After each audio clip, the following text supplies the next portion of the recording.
smile when I cry. When the heart too hard. You smile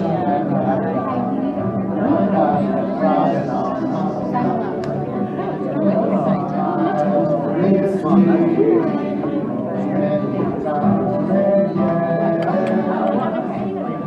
I'm Scotty. One of the Where's Susan?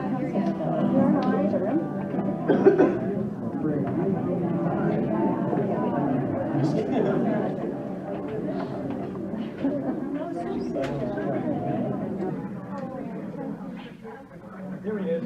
Hi everyone. Ready? Ready.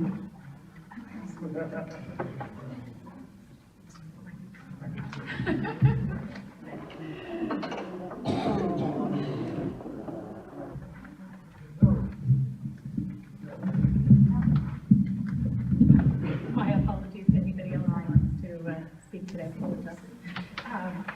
On behalf, you guys feel okay? Yeah. Okay, great.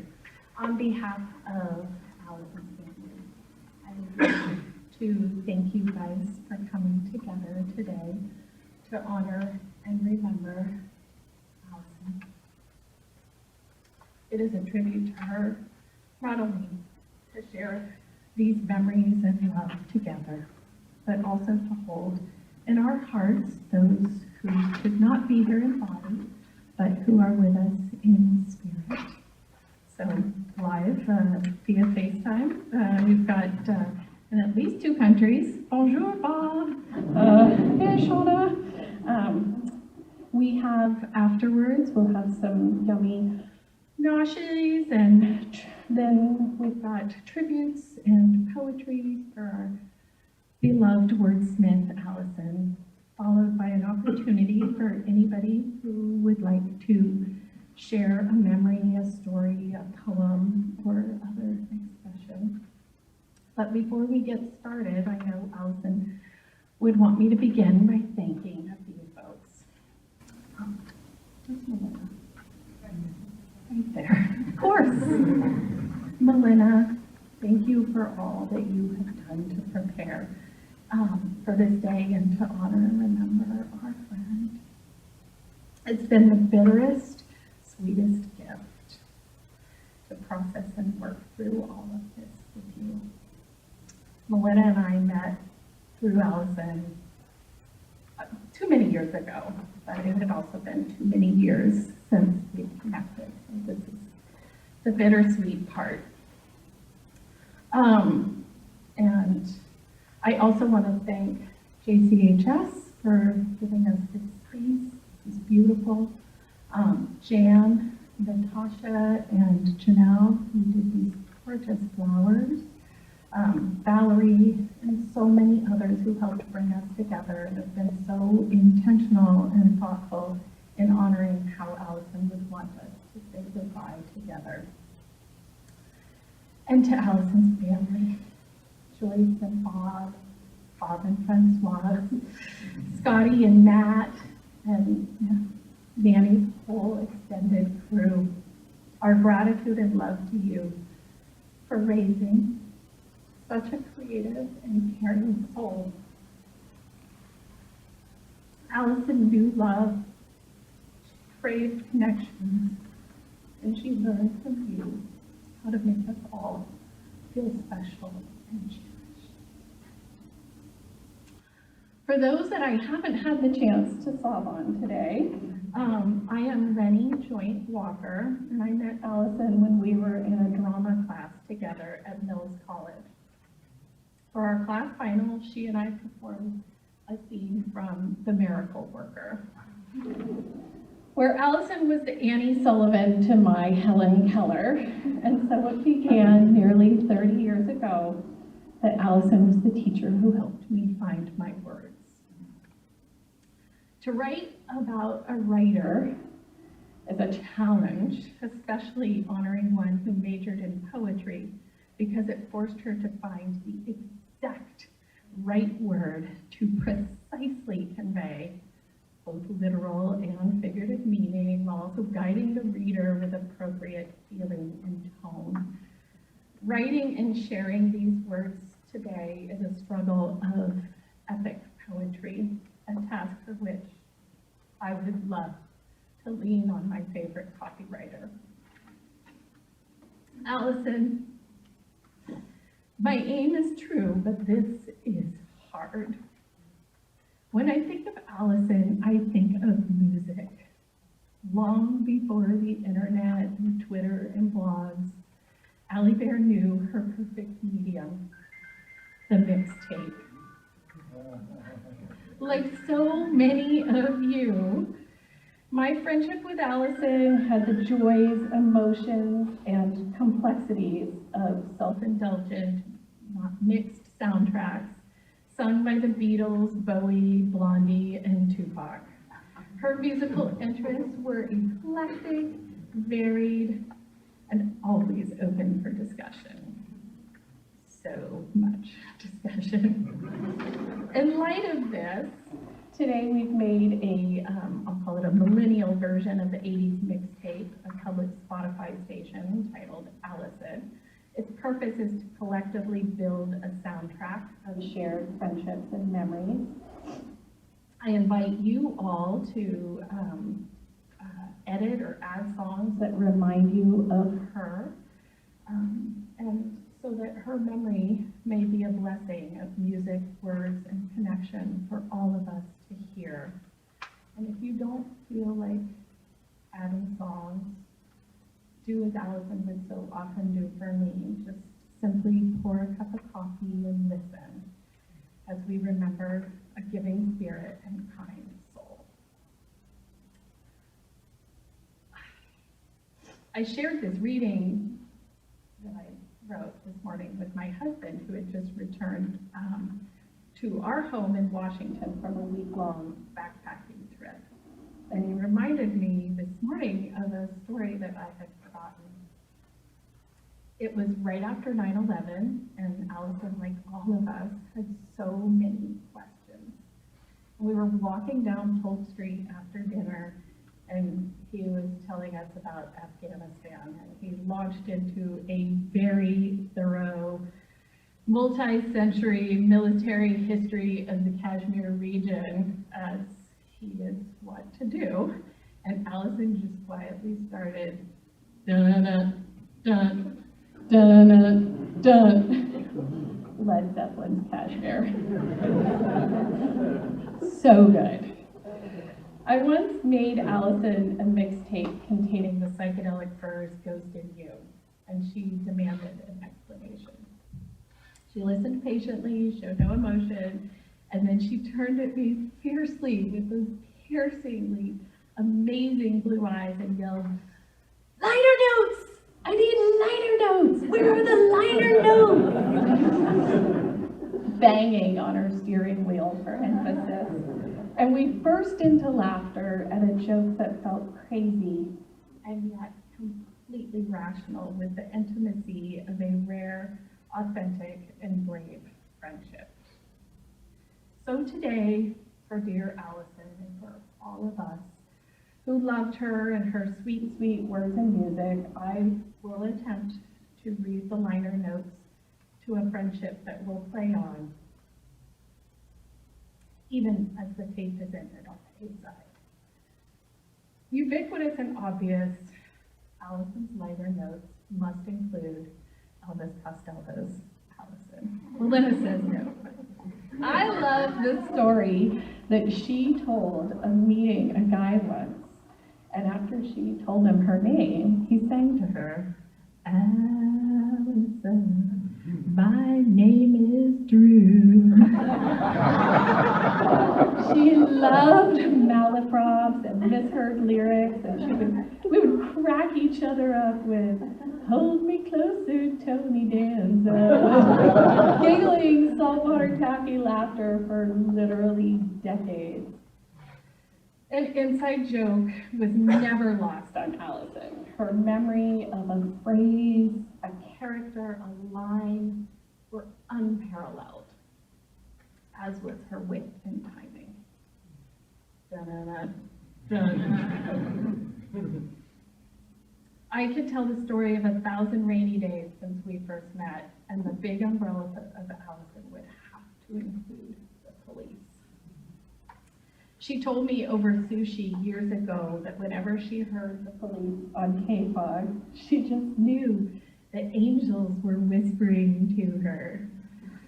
I laughed at her silly tinfoil hat, but now more than ever, I find comfort when Sting coos or Stuart heats up on the drums.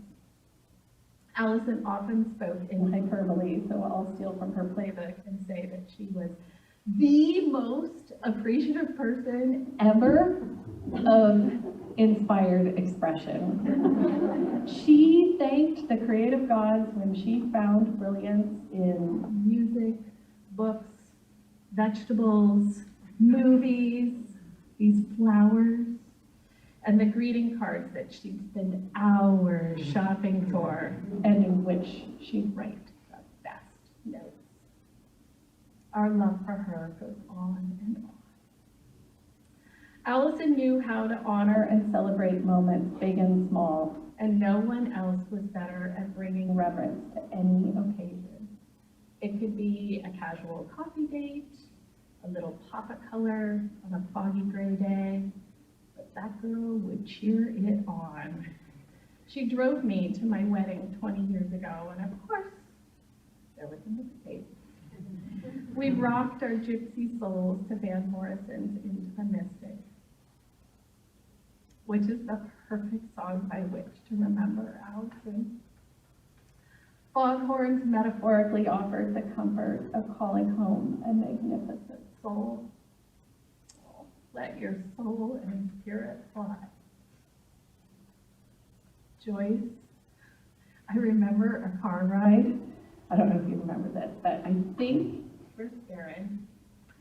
Me? Yes, I think you and Melinda and I were in the car, and Joyce, you were giving us a ride to LA to go stalk Keanu Reeves at Chateau Marmont, and you put on Celine Dion. Much to Allison's protest, horror, and mockery.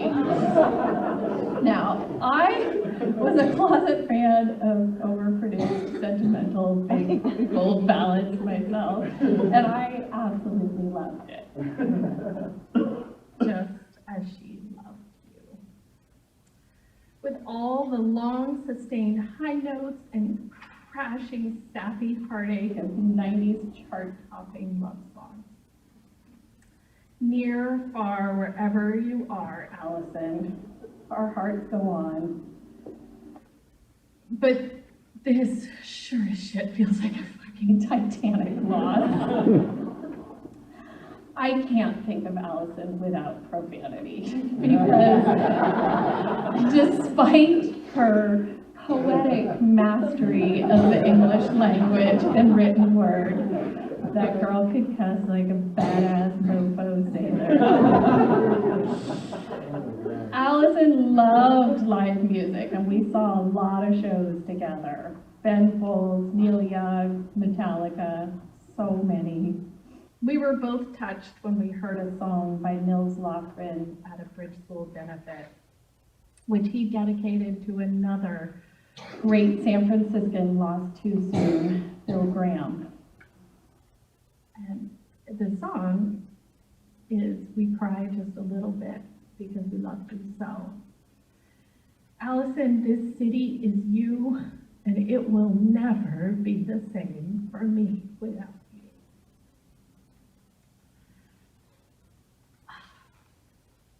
I tried to share some of my country music favorites with Allison, and she just could not get on board with Willie and Waylon. However, she called me once and left a message in which she'd held her phone up to a speaker and played an artist she'd recently discovered. At the end of a very long chorus of folksy twang on my answering machine, Allison's voice finally came on and she said, "Brenda, I get it! This is a poem." Thus, Iris DeMent's Infamous Angel became our new shared soundtrack. And we were fortunate enough to take our dads to the Great American Music Hall in 1997 to hear her perform.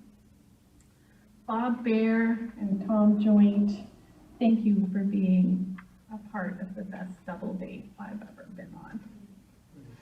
Dement sang a song that night, Let the Mystery Be, about what happens after the whole thing's done, in which there's a line that says, maybe we come back in a garden, bunch of carrots or little sweet peas. And Allison loved green peas, and she told me she liked the way they popped in her mouth when she bit them. And she'd always add them or ask for extra if we ordered at a restaurant, even though I request she didn't. But I will be planting some peas in my garden now, and I encourage others to grow something, anything, in honor of her, and let the mystery be. She plots. Allison, your aim to love and be loved will always be true. It's in all of us today, and we're going to continue to listen for a dark-haired angel smelling of green apples and vanilla, and for a long and winding road to lead us back to you. Just please without all the traffic and horrible parking at Walmart Street. I know just that. Our promise to you, Allison, Savelle, Behr, and to each other, is that your amazing soundtrack of laughter, love, kindness, reverence, and wit will continue to play on. May your music always sing as we search for the angels among us on the B-side of your unpaid tape. I love you, Behr.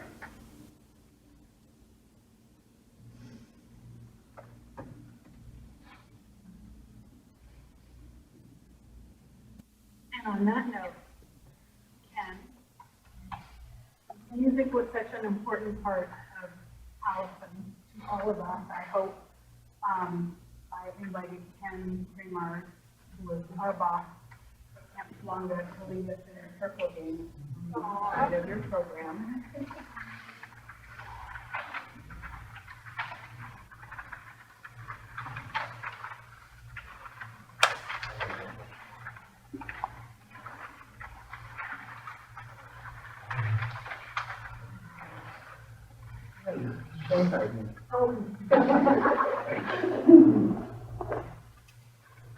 This is hard, but it'll be easier if we do it together.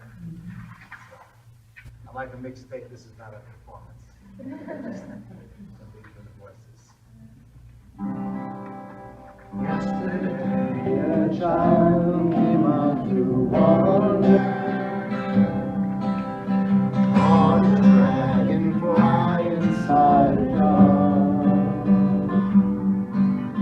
Fearful when the sky was full of thunder, and tearful at the falling of a star.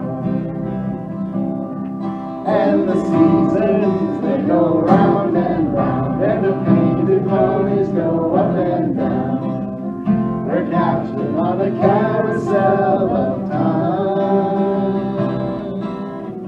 We can't return, we can only look behind from where we came, and go round and round and round in a circle game.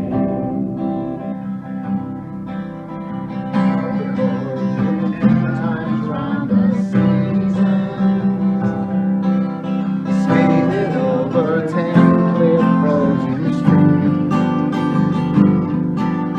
Winter time when you're older must have reason, and promises of someday making dreams.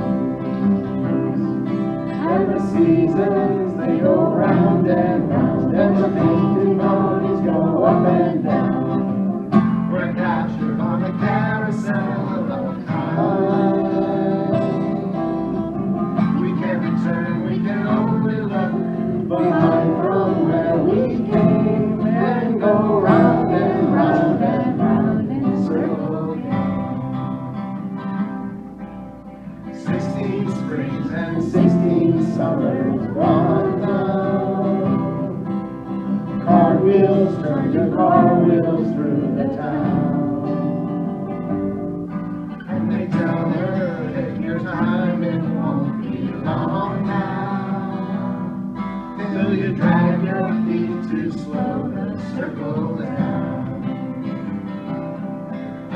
seasons, they go round and round, and the painted ponies go up and down. We're captured on a carousel of time. We can't return, we can only look behind from where we came, and go round and round and round in the circle again. Well, the years spin by, and now the boy is 20. Those years have lost some grandeur coming true. There'll be new dreams, there'll be better dreams and plenty. Before the last revolving year is through. And the seasons, they go round and round, and the painted ponies go up and down. We're captured on the carousel of time. We can't return, we can only look behind from where we came, and go round and round and round in the circle again. Go round and round and round in the circle again.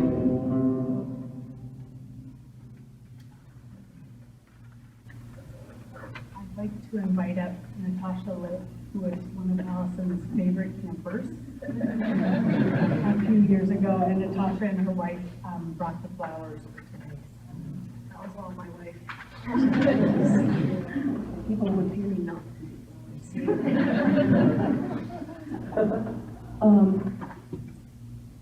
In the summer of 1988, as a 15-year-old, I got to go to Camp Tawonga, and Allison was one of my counselors.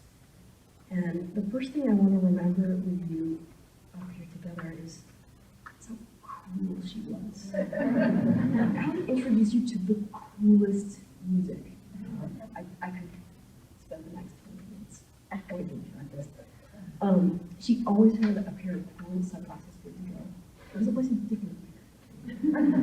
She knew exactly when and how to swear.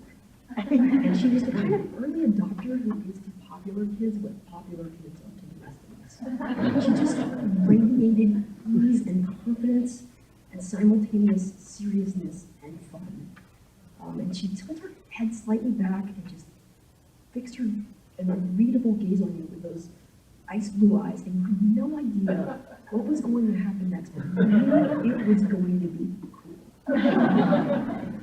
Allison created experiences. Here's one. Still at the camp. It's my friend and bunkmate Kate's birthday. And to make this away from home milestone special, after dinner, Allie blindfolded a whole bunk, loaded us in her van, and popped in a cassette tape of side A of Pink Floyd's Dark Side of the Moon. So most of us were early teenagers enough and also unmetal enough that we had not discovered that album. And that was an epic way to hear it for the first time.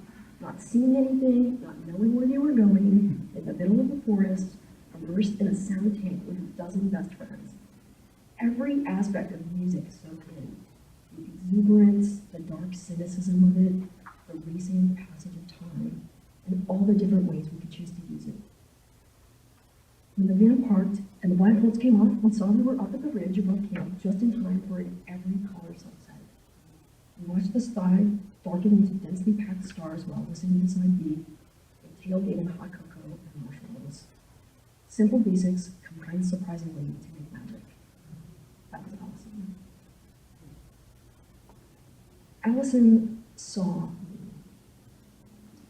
Today is about Allison and not me, but to thank her, I have to talk about teenage me for a second.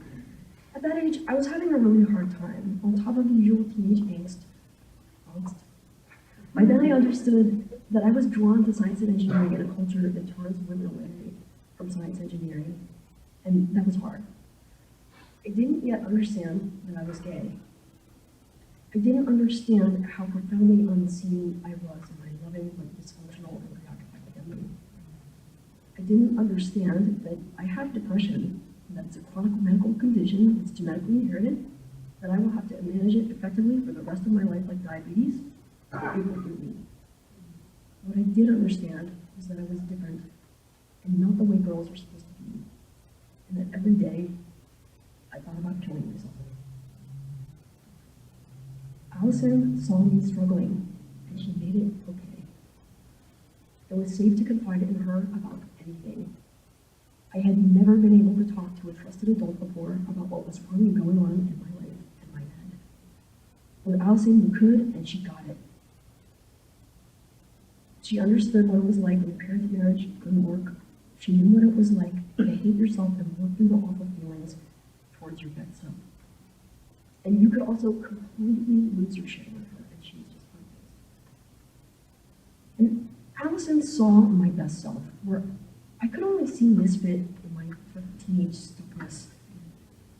She saw the best person I have it in me to be, and what she saw, she summoned. I came home from camp a different person, because I had a new internal voice, a kind of mini Ally on my shoulder, to push back on my bad feelings. And the effect didn't wear off because Allison followed through.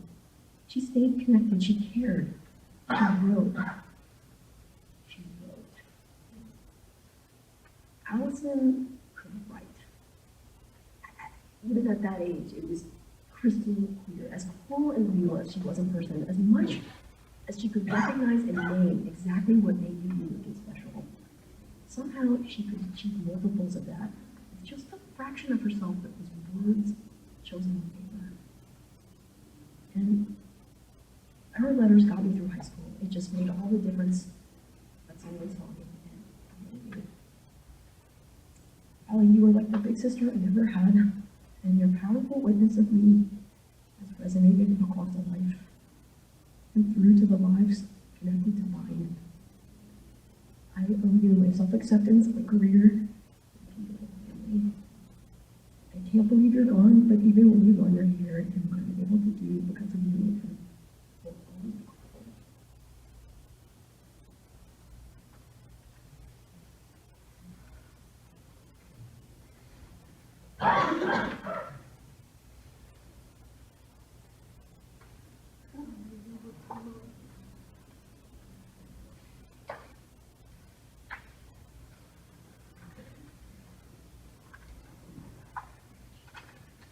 Yeah, I'm good to not be here today.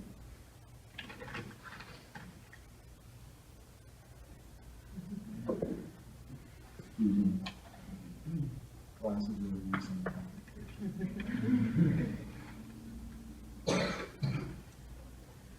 Dates and details of my young adult life can be foggy for me these days, but the emotional gestalt of my Camp Toowoomba time with Allison Behr comes sharply and readily to mind. I think we first worked together in the summer of 1988. I was apprehensive about working with Allison. She was a year younger than me, and we hadn't really talked until we became co-counselors. Much to each of our surprise, we became fast friends and fantastic partners. We worked together for 2 sessions that summer. Aside from having the time of my life, I learned the profoundly positive impact a good co-counseling relationship could have on the vibe and cohesiveness of the bunk.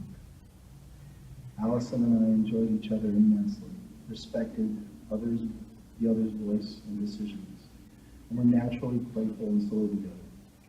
We brought out the best in each other. How could that not affect the kids? Our second session working together was the most memorable and positive of my Camp Toowoomba counseling experience.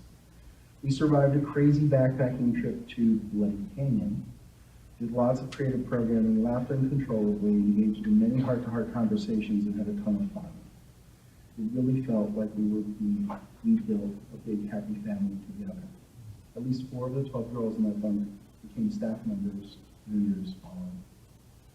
While Allison and I didn't maintain a friendship past our Toowoomba days, I often share stories of our work relationship with clients and colleagues.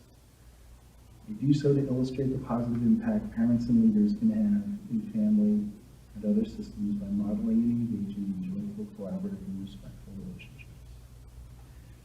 Since our time working together, Allison has always held a special place in my heart.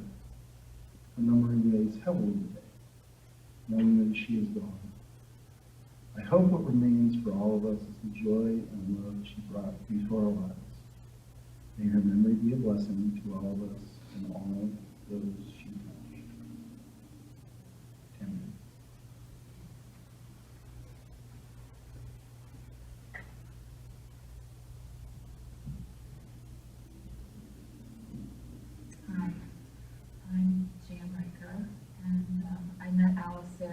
20 years ago at a dojo on Van Ness Street.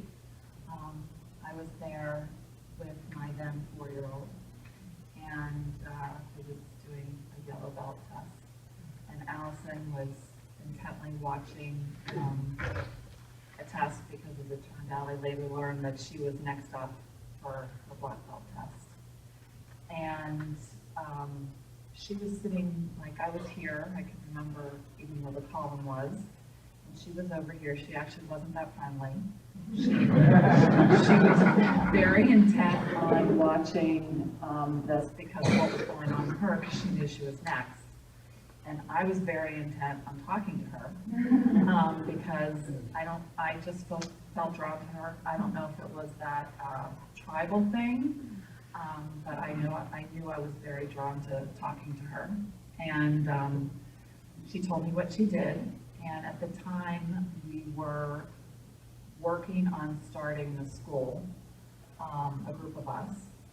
And she told me what she did, and I forced her to give me her card. She wasn't even interested. I said I was looking for somebody to help me with the marketing here. And she reluctantly gave me her card, and I stalked her until she responded to me. The rest is history. And I was lucky enough to be able to hire Allison to help in the very beginning of starting this place and helping us find our words to describe something that was nothing at the time. And she did that in extraordinary ways. And we became fast friends. I adored her. I loved her. I was amazed by her talent all the time, and she helped me personally also all the time whenever I needed to find words, which has never been my strong suit. So I am just grateful for her, and it's so nice to meet her family, who I haven't spent time with, that I've heard of forever. And I just wanted to read something that I've always loved to hear, that I think that she would like. When all that's left is love. When I die, if you need to weep, cry for someone walking the street beside you. You can love me most by letting hands touch hands and souls touch souls. You can love me most by sharing your simchas, your goodness, and multiplying your mitzvot, your acts of kindness. You can love me most by letting me live in your eyes and not on your mind. And when you say Kaddish for me, remember what our Torah teaches. Love doesn't die, people do. So when all that's left of me is love, give me away.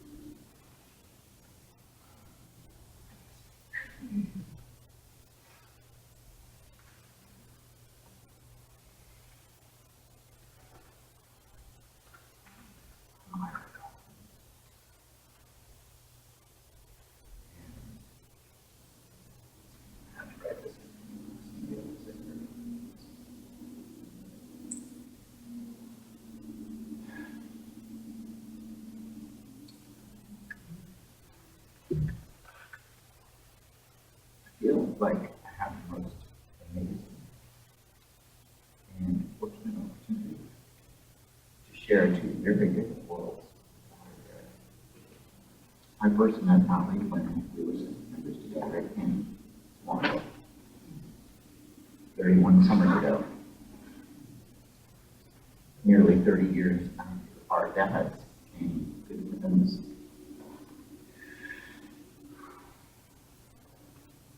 And they were in high school in If memory serves, Allie and I spent one session the next summer as counselors in Sister Brother Bunks, where we planned numerous numerous joint fund activities for our kids. But it was the first half of the following summer, when she became my supervisor, that we really connected and solidified what would become a long-lasting friendship. I distinctly remember the magnificent way she empowered the people around her to be their absolute best selves, even though I don't remember that phrase being a thing back then. She had such an intensely positive energy and spirit, and she always chose the right words at the perfect moment. Her confidence and her smile were inspiring and contagious. I lost touch with Allie after that summer, and for the next decade. Thankfully, though, the universe, really the internet, brought us back together in an entirely different realm. Fast forward 10 years, I was back in school studying database programming. And during my winter break, I began browsing Craigslist to see what sorts of jobs I might be able to land after my soon-to-be last semester in school. On a bit of a whim, knowing I was nearly done with the certification program I was pursuing, I applied for 2 jobs that seemed to fit my limited knowledge and experience. One was with a small database consulting team that had a few really big clients, like Levi's, and the other was Sparks.com, a small internet startup that sold physical greeting cards online. Thank goodness I went to their website before applying. On it was a single contact name intended for press-related questions, and that name was Allie Behr. I could not believe my eyes. I immediately contacted her through the site and applied for the job. Soon thereafter, I interviewed with my friend Allison there.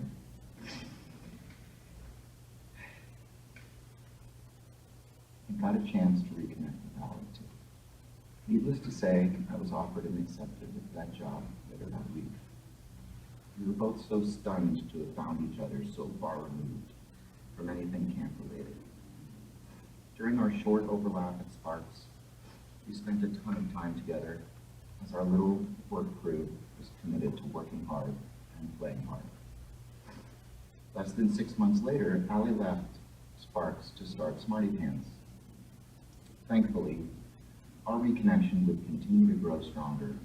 Over the next many years, Allie became one of my closest and absolute most treasured friends and confidants.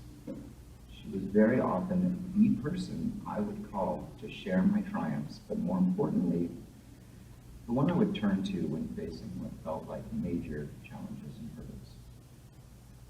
She still knew all the right things to say.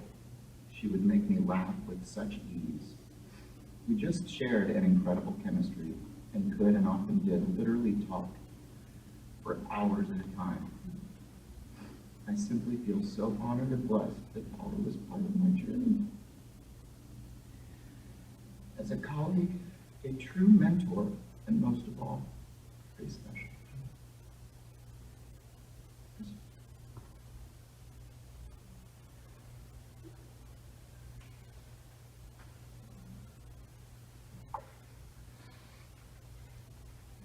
Thank you, everyone who's been up so far. I don't know if other people have prepared words. But let us know soon if we're still kind of an open mic situation. I'm Lena. I wrote this, I titled it Too Schmoopy. Wait, I thought I was moving. No, I don't know, Schmoopy, Schmoop.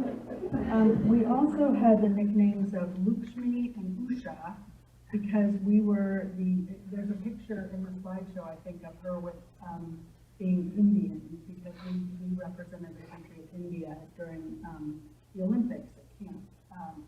9 years that we worked together. So I don't know who is Musha and who was Lakshmi, but,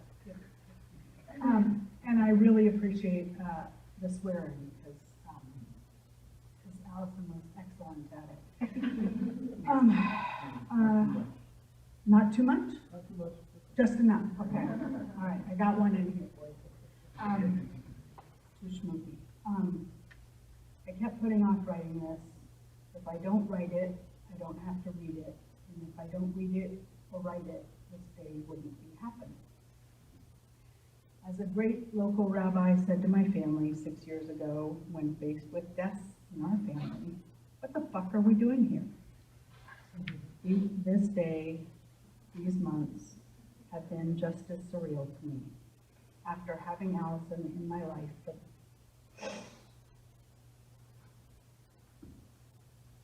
for the past 35 years, it's still inconceivable that this is real.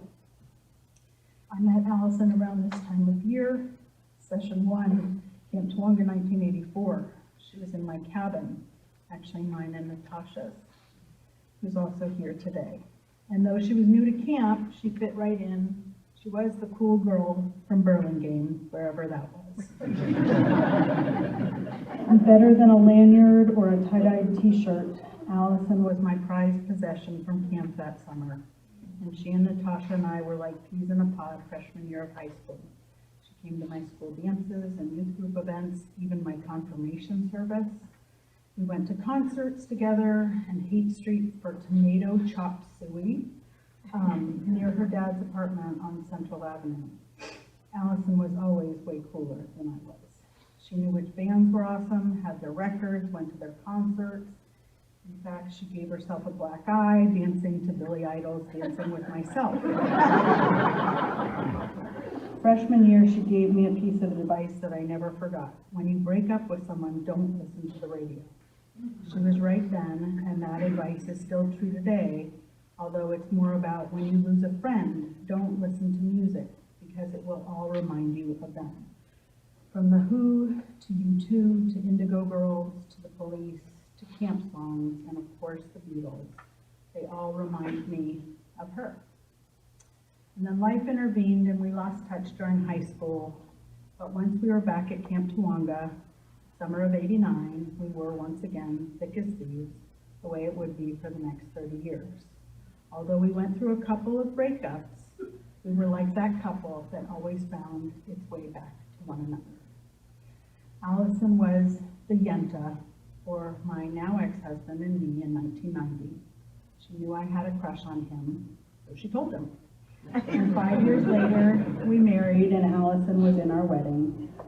Steve and I had 2 beautiful children, one of whom is here today with me. And when Steve and I divorced after 20 years of marriage, I got Allison in the divorce. And because of that divorce, I met my forever husband, Adam. So in a way, Allison was a Yenta for that too. I used to tease Allison, as we did a lot with one another, and call her, in a Seinfeld way, like a low talker or a close talker, that Allison was a name sayer. She always said my name when talking to me. Okay, Melina, we have to get seafood salad and a beef soup soon. One of my stepdaughters naturally does this. And Allison giggled when I told her that I now live with a namesayer, an Allison legacy. When I think of Allison, I think of her laughs, her giggles, her nicknames, her insight and generosity of spirit. And I just miss her. I know I took her friendship for granted, that it would always be there, that it was as reliable as the traffic going up Lombard past her apartment. And it is.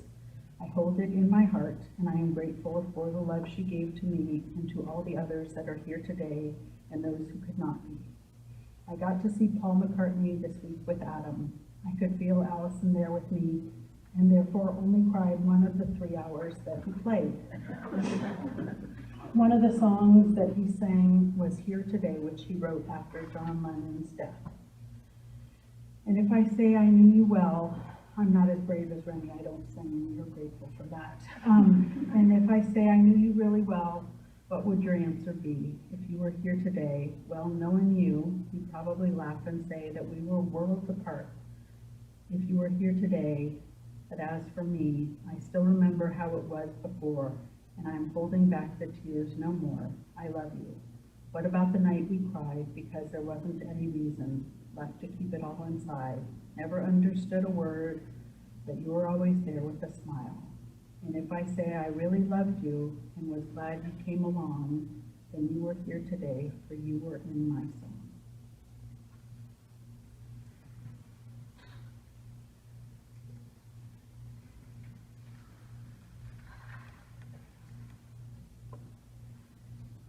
Cousin Valerie. I didn't write anything down. Allison and I were raised more like sisters, not cousins, and called each other very often Allison. And, you know, we have a lifetime I have a lifetime of memories with her. You know, you talk about your wedding. Of course, she was with me the night before my wedding. And it's no surprise to me, Natasha, that she saw you for who you were then, because she had such a good judge of character and found good in people. And it's just no wonder to me that she saw you for who you are. And she would be so proud of you and so happy for you.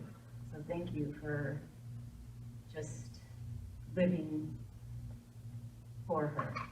It's wonderful. And I want to thank just you three in particular, because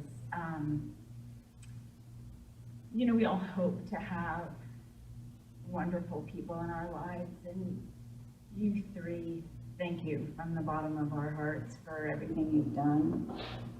And to, you know, since she passed away, the word that we say all the time is surreal. It's just surreal. And today, it feels surreal that I can't believe that we're here, because she's not. And you hope that no matter what in your life, whether it's long or it's short, and in her case, short, that you make an impact and you leave your place in the world. And the outpouring and the expressions that have come in over these last couple of months about what she meant to the people in this room and to the people that couldn't be here,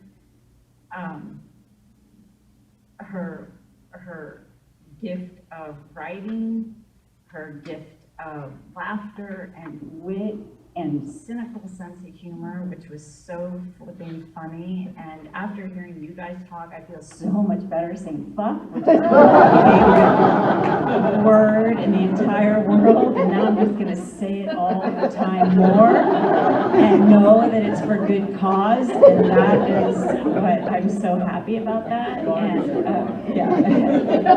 And she was loyal and fiercely protective of those she loved, and would do anything for anybody at any time, my family included, her friends.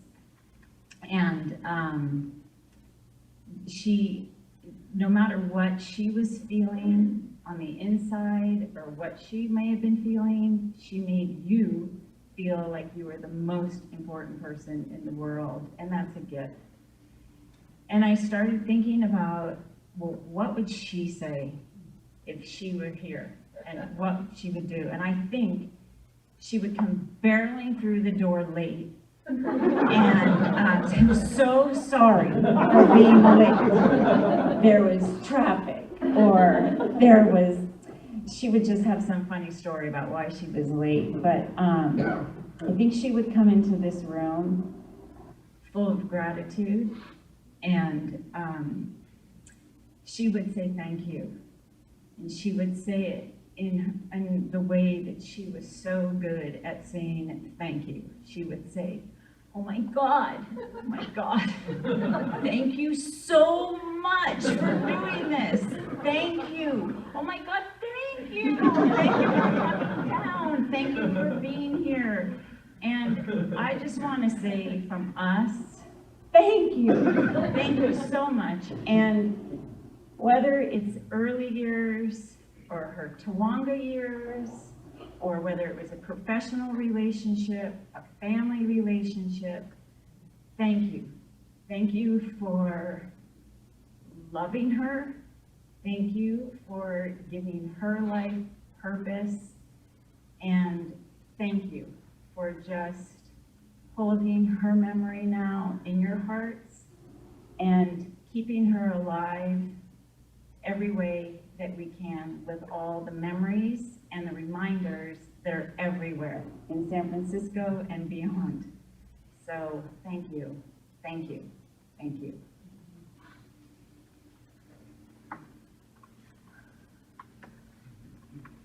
Fuck.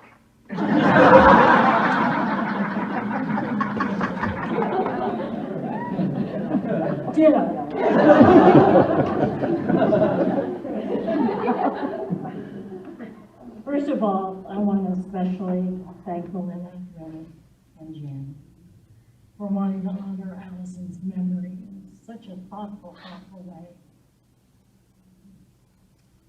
I'm so touched at the number of Allison's family and friends.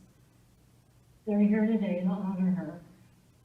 I truly believe in my heart that somewhere, somehow, she's looking down on all of us with her beautiful smile and saying, wow, how lucky I was to have known each and every one of you.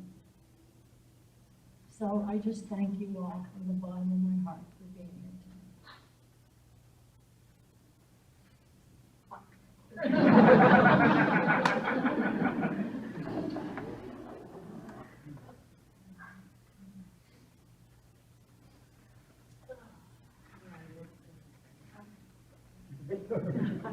And I didn't prepare anything, so I'm trying to get organized and have a lot to say. And I'll try to be organized. And make her proud.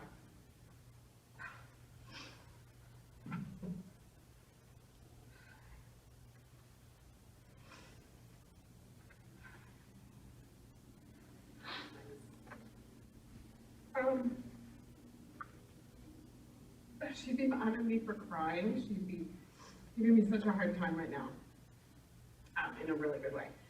My name is Erin McDermott, and I met Allison in college.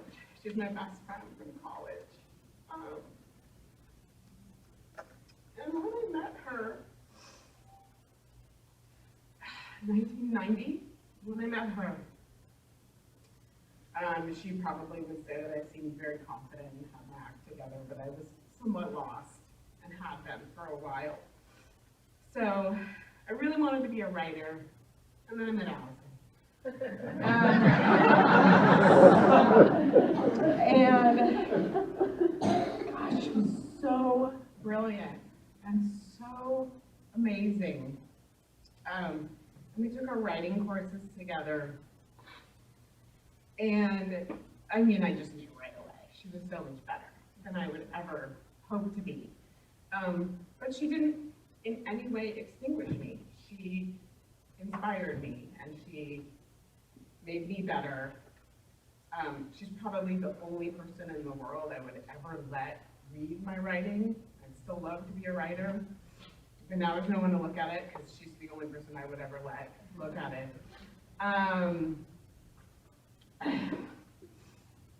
So that was college.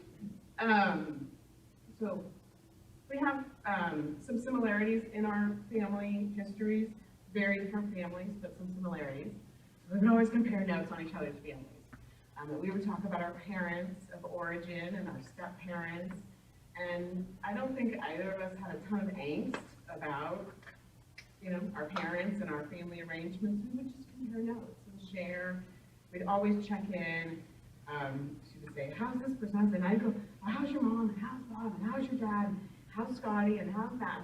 And how's your cousin? And we'd go down the list because our families felt like each even though, I mean, I've seen Joyce maybe twice in my life, but our family's not like each other's family. We always check in. She got me my first jobs in publishing. So I too don't want to just talk about myself, but I'm sitting here thinking, what in my life do I have that didn't come from Allison? I want her family to know that. I literally would not be who I am today in any way without her. She got me my first jobs in publishing. We worked together. I have a few photos from our time at IDG Books that I just brought and stuck over on the table over there if anyone's curious about the marketing team at IDG Books from that time. She made me go to the Olympics with her in Atlanta. There was a bombing. I didn't want to go. She made me go. It was amazing. I have an album from our trip to the Olympics over there also with some pictures of her, us together flag. I should have taken more pictures of her. And then we drove from the Olympics in Atlanta to Tampa to see my grandparents. So Allison knew my grandparents.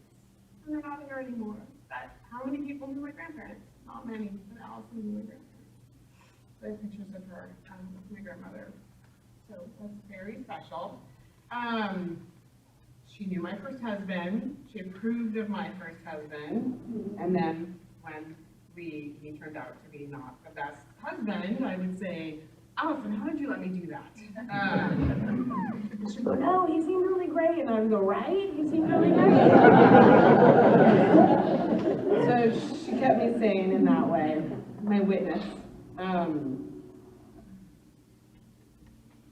And when life would get really fucked up, even if I didn't talk to Allison, like even if we weren't talking a lot at that time, I always had to keep my shit together because I had to make Allison proud. Like I would be embarrassed if Allison didn't see that I kept my shit together.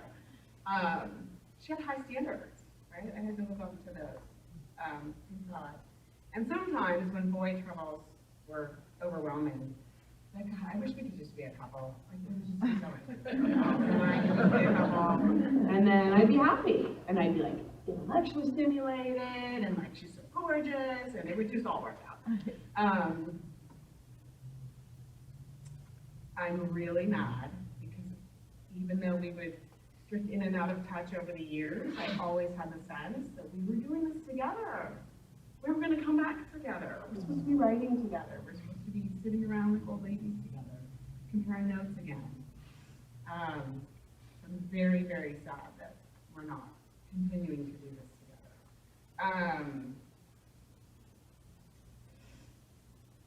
I recently started therapy again, because that's always a good thing to check in on. And I'm sitting here thinking that my new therapist asked me about girlfriends one day. She said, well, so what about girlfriends? How's girlfriends? And I'm like, and I'm realizing it's not because I don't care about my girlfriends, it's because I've already had the best girlfriend. I had the best girlfriend. I don't need more.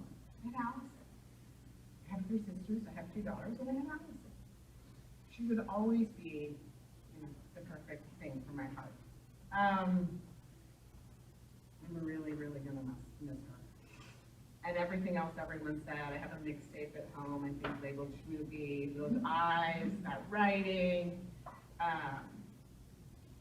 that focus and care of the people around her, her love of family.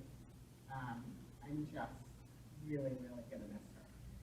And then I'll just say one more thing, which is that when I found out she was gone, I went home that night and my 19-year-old had raided my jewelry box that day, randomly. She was home from college. And she's wearing these earrings, and they're from Allison. And I have them, I've had them for 25 years. But just randomly, she's wearing my earrings. And then over the next 48 hours, like 6 more things like that happen. Just smack you in the face, Allison things. So finally I end up I'm driving and something happens. Another one, that's the 6th thing. I'm like, all right, Allison, okay, I know, I remember, don't worry, I won't forget. I love you. I'll never forget. And so much of what I am is from her. And I just really want her family and her friends to know my work, my relationships, they literally all grew out of Allison and my relationship with her when I was 19. Thank you.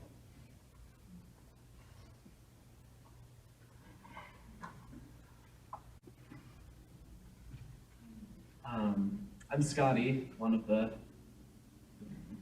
half of the dynamic duo that apparently was Scotty and Matt for most of you.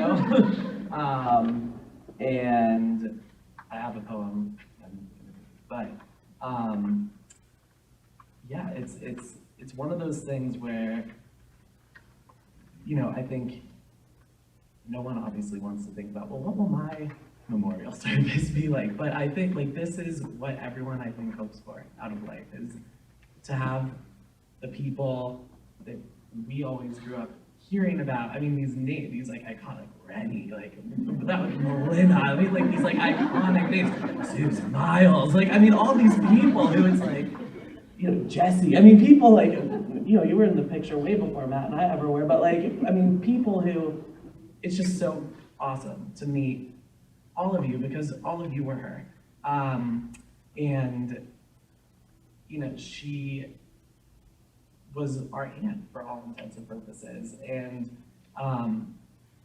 was always the cool aunt, was always the one, like, I mean, all the things, she lived in the city, she was making it work in, as she liked to remind us often, the most expensive city in America. It wasn't New York, it was San Francisco, and, you know, she, the music, I mean, all these things that I think hearing everyone here talking about those things, you know, we knew her in one very specific way. She was our aunt, and it was like, you look up to your aunt, but she was the same person. And I think that's the coolest thing, just to hear all of these stories, is the amazing person we knew, was the amazing friend that she was to so many people here. And like the reminders of like all the little things where it's like, okay, I see you, like you're here, you're showing up. Like the same thing has happened. I mean, even, is Blaine? Yeah, Blaine, okay, don't talk.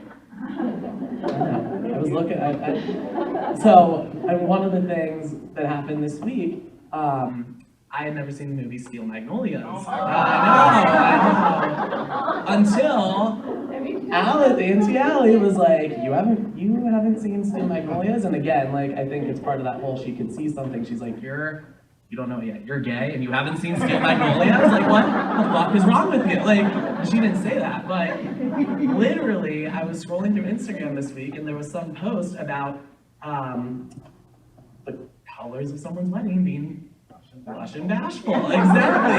And it was just one of those moments where, you know, I was like, I would not have known what that quote even meant, like, had it not been for her. And Eminem, like all the, you know, the Eminem you guys would do, moving in, you know, food court at Westfield, all these different things. And then even yesterday I was at this like craft fair in the city, and like I've been collecting patches for whatever reason for a denim jacket I don't own yet. And there was this patch I found that said literally, "Not today, Satan." And I heard it in her voice, and I literally told my mom, I called her, I was like, do you remember Auntie Allie ever like saying like, "Not today, Satan"? I just had this vision of her sitting on her couch in her apartment when we were like copywriting for some stuff for Bedsider.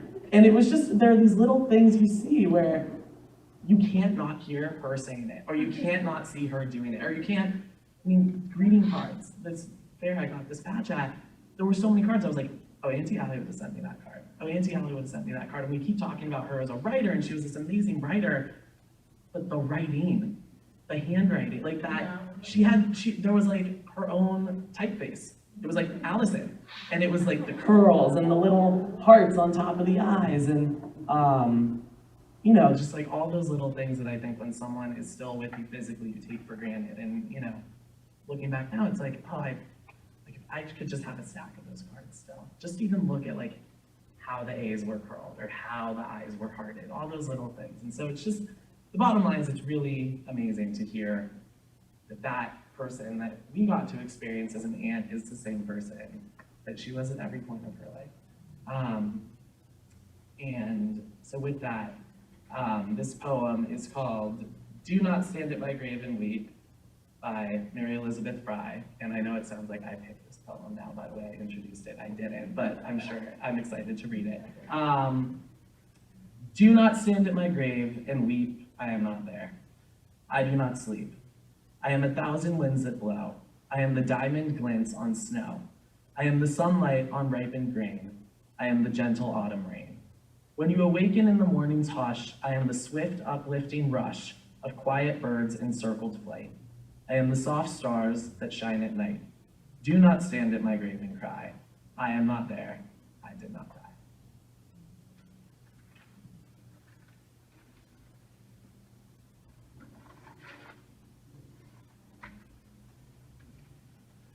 Would anybody else like to share or read?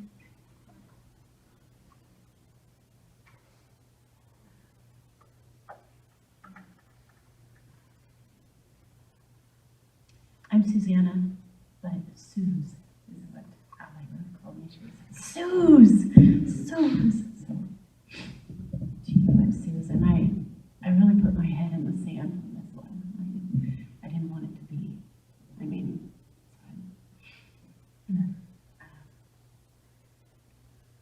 read some words that I wrote right after I found out. So, Allison was the one who made me believe that I could do it. She was always there like a rock. And she always gave so much support and praise, and she made you feel admired. And she would tell me when I was exhausted and disheveled, and I would FaceTime with her a lot when I was giving Miles a bath. Miles is a little bit famous in Allie's world. That's my son. And we would call Allie a lot from the bath. And she would tell me that I looked like a French model, which is absurd, because I was not looking or feeling like a French model. But she was that voice that would tell you in those moments that you could do anything and that you also look like a French model while you were doing it. She taught me Yiddish words like schwitz and stoop. I only know these words because of Allison. And she loved my little boy so much, and his daddy too. And my heart breaks thinking that she will not get to see Miles grow up and become whoever he would be. I also just assumed that we would do this together and that she would be here for me. Just all the moments she was there when I found out about him. She was there for all his little birthday parties, and he cried too when I told him. And she went down, and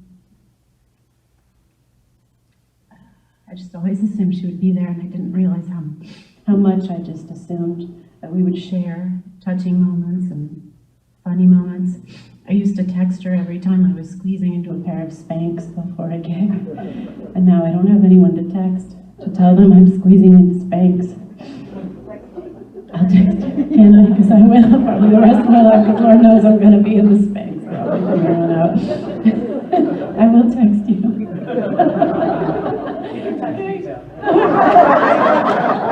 Free text, why not? She would love that. See, she's with us right now. I'm going to text you. Thank you. Thank you. Now I know the answer to this question of who I will text next when I'm climbing into my Spanx. There's going to be so many moments where I think of her and I want to text her, and I expect to see those little dots bouncing on your phone when you're writing someone and they're writing you right back. I just think she's still out there. And I'm going to miss her texts that will come out of the blue telling me how much she was thinking of me. Suze, I can't stop thinking of you. I've been thinking of you so much today. Or, it would be whatever time on a Saturday. Suze, I don't know what you're doing today, but do you want to take Miles to ride a rowboat in Golden Gate Park? I just still think I'm going to get those messages. And no one ever sent me texts like that. And it feels like a big engine when it feels like flying with one engine right now. friendship was so steadfast and constant. I'm gonna try really hard to do something. I wrote a song for Allison, and I'm gonna try to sing it to you in the spirit of all the music, and we'll see how this goes. It's not finished, but I feel like Allison, the writer, would appreciate a work in progress, and life is a work in progress. So, see if I can do it.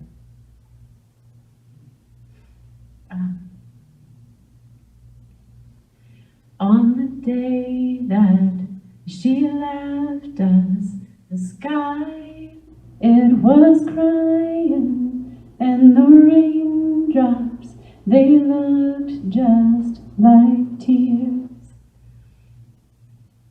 And I remember the day that I told her about you. I was scared, and I know she felt that way too. But oh, how she loved you. Oh, how she loved. Didn't the world look more beautiful through her eyes? And oh, how she loved you. Oh, when she loved, she made sure you knew you were everything in her eyes, everything in her eyes. So I got so much. I love all of you. I love us.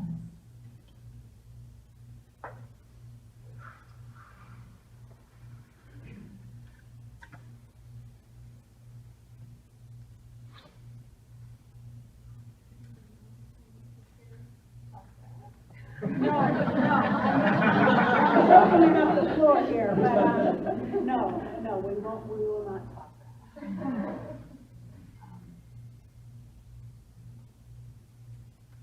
So, I did consult the rabbi who did not swear. And I asked him what was required of the gathering such as this. He said really nothing, but, should have with some more scotch. So if we could all rise.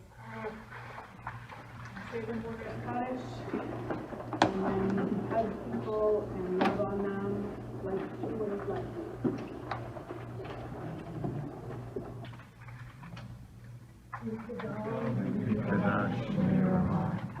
Dalmat Ibrah Hirute Diamud Malpute Chayehom Yomehom Hayed Chol Beit Yisrael Bagala Uzman Kavri Vimru Amen Yesh Korach Lelam Omeyamaya Yiparach Yishtach Yipahar Yivraham Yitnaseh Yitagar Yitalev Yitalal Shmeid Kudusha Brichu Leila min kol birchata v'shirata, tushbachata v'nechata, v'amiran b'yama b'imru, amen. V'chayim aleinu v'al Yisrael, amen. Oseh shalom b'mromav, uyaseh shalom, aleinu v'al kol Yisrael, b'imru, amen.